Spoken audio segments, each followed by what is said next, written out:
Hello, and welcome to the channel. We're on part 3 of the Genshin Pets as Human series.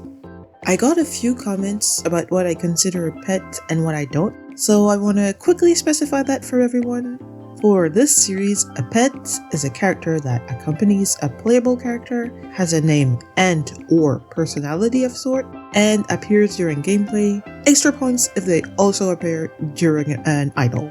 So, for example, Guoba, who appears during Xiangling's elemental skill, and one of her idols would be a pet.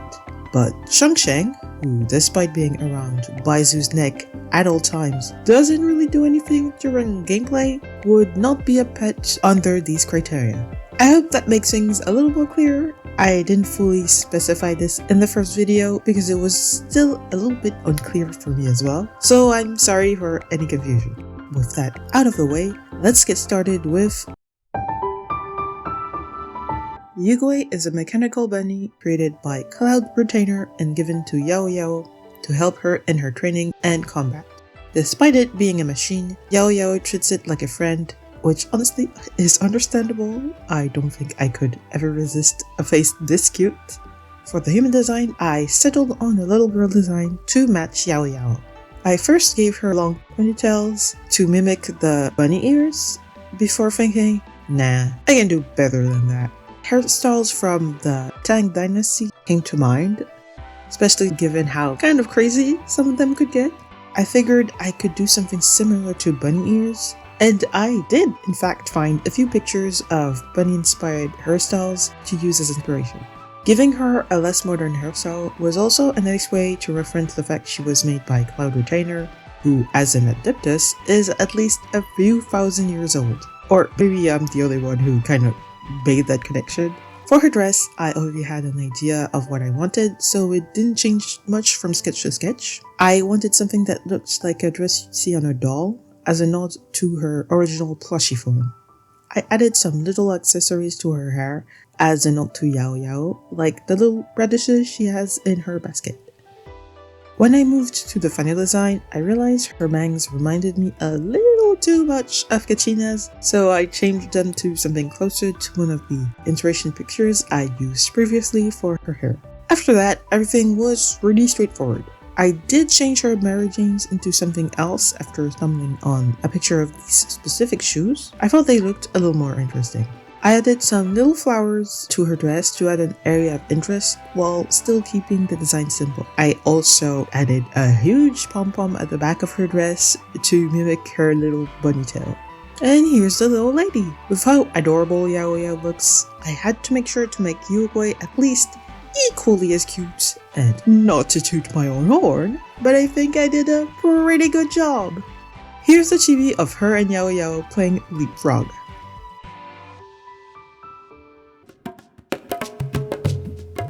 The second design is the genie that accompanies Dori.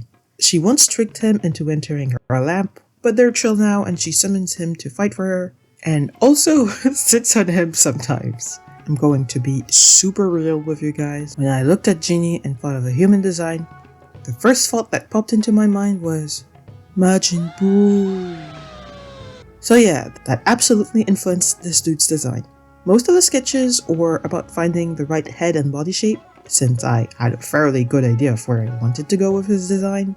I wanted his outfit to mirror Dori's as well, so I drew him wearing only the right side of his top, the same way she wears only the left suspender of her overalls. Honestly, I took a lot of visual cues from Dori's outfit for his design. I gave him purple skin at first, but the outfit colors I ended up choosing, I decided to give him a more normal pinkish skin tone. For the final design, I posed him with that giant cone with his face on it that appears during Dori's idols. One of the more prominent elements from Dori's design that I gave Ginny was the jewel she has on her hat. I sorta clipped it to the side of his shirt that he has around his waist, and added a braided rope that also goes around his waist with an ornament with the Mora symbol on it. Bit of a random addition, honestly. Thought it made it look more Genshin. Since I'd kept the scarf bare in the sketch, I sorta had to come up with a pattern on the fly. I kept it fairly simple, using again some of Dora's design elements. I wanted to really up the number of stars on his outfit compared to Dora's to make him look more magical. And here's the final design. I had a lot more fun than I expected with his design. I guess I just like how round he is. Here's the chibi of him and Dory, who is, unsurprisingly, still using him as a seat. The last design of the video is Kave's trusty toolbox, Merak. Kave created Merak using a modified machine core and other materials he had laying around. Because of the machine core, Merak has some semblance of sentience and can move around on his own and emote. Honestly, I had no idea where I was going when I started sketching. I decided sort of on a whim to make him a boy, and I first wanted him to be a small child. Before deciding, I kind of want him to be like Kave's assistant, so I made him a slightly older, more like a younger teen. Honestly, I kind of just sketched stuff at random and landed on this double-layered poncho thing. I liked how it basically hid his entire top half and made him look a little more bulky, but the fact that it was all cloth meant it would kind of move freely, and it was an interesting way to translate Merak's moving parts. At some point, for reasons unknown to even myself, I decided to give him floating hands. I just kind of liked how out there it was. I gave him a sort of utility bag that he wears to carry things for Kave. I also decided to keep the headpiece idea from a previous sketch since I felt like it was another interesting design idea. For the final design, I wanted to give him a very dynamic pose. Merak in game is a pretty cheerful little guy, so I wanted to fully lean into that. I ended up giving him a second tube-shaped bag to carry even more stuff, and replaced his human ears with... I'm not sure what those are, to be honest. I just thought it looked more interesting than regular ears, and it matched the headpiece and also weird floaty hands. And here's the boy! I'll admit, this design was very thrown together. It's not the sort of design I'd usually come up with, but I kinda liked how free-flowing the process of just doing whatever and figuring out what I wanted ended up being. Here he is with Kave, with his cool floaty hands and glowy eyes. And there we go. I had a way easier time with these designs than the last ones. Not overthinking too much definitely helped. That being said, I might have to space out uploads for this series a little more. I'm noticing that I'm spending most of my time working on it, despite the fact it was supposed to be more of a chill project to do between bigger videos so I'd have something to upload. Honestly, I kind of underestimated how much time I'd take to work on these.